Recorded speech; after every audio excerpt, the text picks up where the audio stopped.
Number 3. Spoiler warnings. Skip ahead to the time shown to get to the next part if you don't want spoilers for Sun and Moon. The Aether Foundation. I'm gonna get so much hate for putting on a group that we haven't seen the full extent yet. Unless you've got Pokemon Sun and Moon, then you know what I'm talking about. But yeah, not a lot of people know this, but the Aether Foundation, they're bad. I mean, if you're really a Pokemon fan and you see what their workers look like and you see what their leader looks like, you can kinda guess that these guys were bad guys from the get-go, but like, if you're new to the Pokemon series, you probably weren't thinking that much. Probably weren't watching the trailers that much and just got the game and were like, holy crap, these guys are bad guys, when did that happen? Our organization largely works for Pokemon conservation, so you know, the taking in and healing of Pokemon and stuff. But the leader, Lucamine, she instead uses it to summon Ultra Beast. Yeah. And also, about the taking in and healing her Pokemon, Lucamine's also the first female villain in the Pokemon series, and thank you so much for making the first Pokemon female villain, like, really creepy. Like, you know, she could be smart and intellectual, which she is, but she's like the Joker kind, which is good. I like those kind. Those are the best kind of villains. But Lucamine works on the side and has a collection of frozen Pokemon in their office. These are Pokemon that I took in, but are rarity to her or special to her and takes them in. These are rare collections of Pokemon she keeps for herself, and if anyone gets in the way of that, there's gonna be heck. So yeah, they're just freaking creepy. They're basically the equivalent of the first game, but not as good. Actually, they might be better if you think about how these guys were posing as good guys for a whole region, and the other ones are kind of bad, and you kind of get that from the, you know, the moment you see them. But those ones caused a bigger effect than these ones. And the only reason these ones are so high is because the leader's crazy and they're posing as good guys and stuff, but like, it's just good. I'm happy they did this. The reason they're higher than Team Skull is because Team Skull is like the obvious bad guys, and Nintendo is working hard to show that. And they didn't even show much about Aether Foundation, so like, fans who knew it, but like, for people to go in, they had no idea, and this was a great idea. Like, I'm happy they did this. I'm happy when they made two teams again in the game. It wasn't like Magma and Aqua, where it's like, oh, they're both obviously villains, but instead this time it's like, oh, these are the obvious villains, but it's like, wait, no it's not, there's these guys. That's a smart idea. I'm glad that Nintendo did that, and I'm happy they did it great.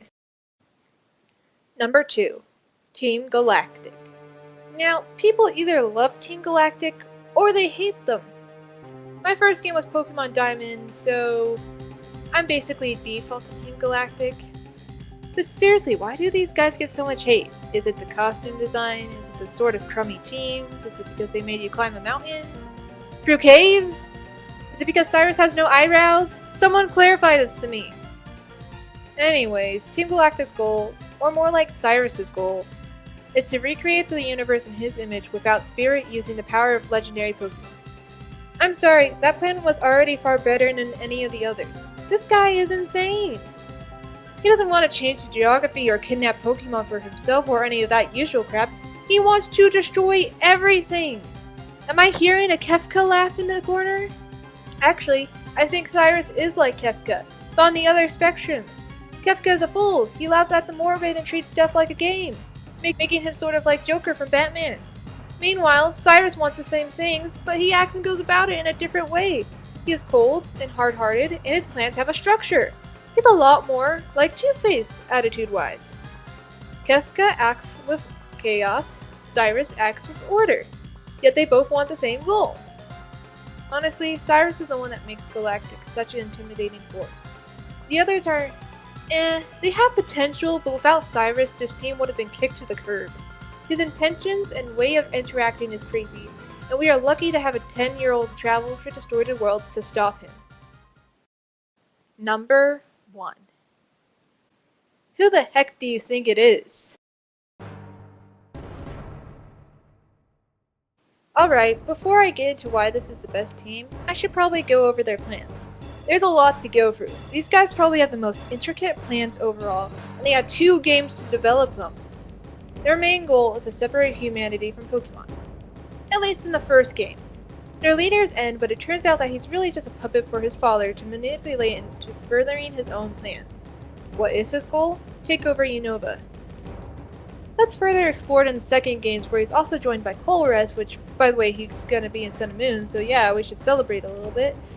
So let me try and point out the main stuff that's great about this team while trying not to say too much. Let's go over N quickly. He's actually my favorite Pokemon character, because for a moment, he actually made me think about the ideals and truth about Pokemon. I'm sorry, but Pokemon games don't make you think about stuff you can't really change. He understands Pokemon, so wouldn't it make sense that he knows how they feel and that they do wish to be free? He's also the only Pokemon villain to this date that successfully captured a legendary, no cheating around it. He's then quickly shoved out of the way by his father, who takes the spotlight. Let's go over a brief history of the two. N was raised by Pokemon. Ghetsis found him and proclaimed him one of the heroes from this prophecy. That's another story, I'm not going to go over it. He shoves him into a creepy room for the rest of his childhood and brings him beaten Pokemon, courtesy of Ghetsis himself, to take care of. These Pokemon tell N that humans are evil, which fuels N's resolve to separate humans from Pokemon.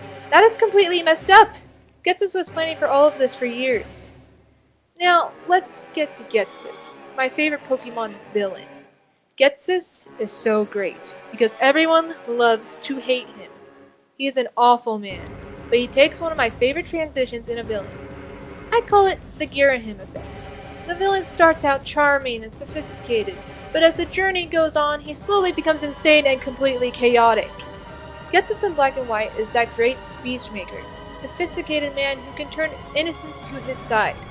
In Black and White 2, he's insane. He tries to create the next Ice Age and kill everyone with the cold, and he almost even kills the main character if his son hadn't stepped in. And Ghetsis has by far my favorite battle themes.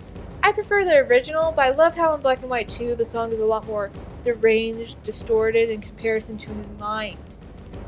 Colress isn't as good as N or Ghetsis, but I think he made Black and White 2 more interesting. I think he's a funny character, who I hope is just as much as a troll to Ether as he was to Plasma, but I wouldn't place him as a great villain per se. Now you might think, wasn't Galactic's plans a lot more evil and destructive in the end than Plasma's? You have me there. Destroying the world is a big thing compared to just taking over the region. The reason Plasma is higher, besides great leaders, is for one specific reason. Their plan in the first games could have worked. I mentioned that N made me think, and he with Ghetsis made many people in the game wonder if containing Pokemon was wrong. That maybe they want to be free and away from humans. I mean, if you love something, let it go, right?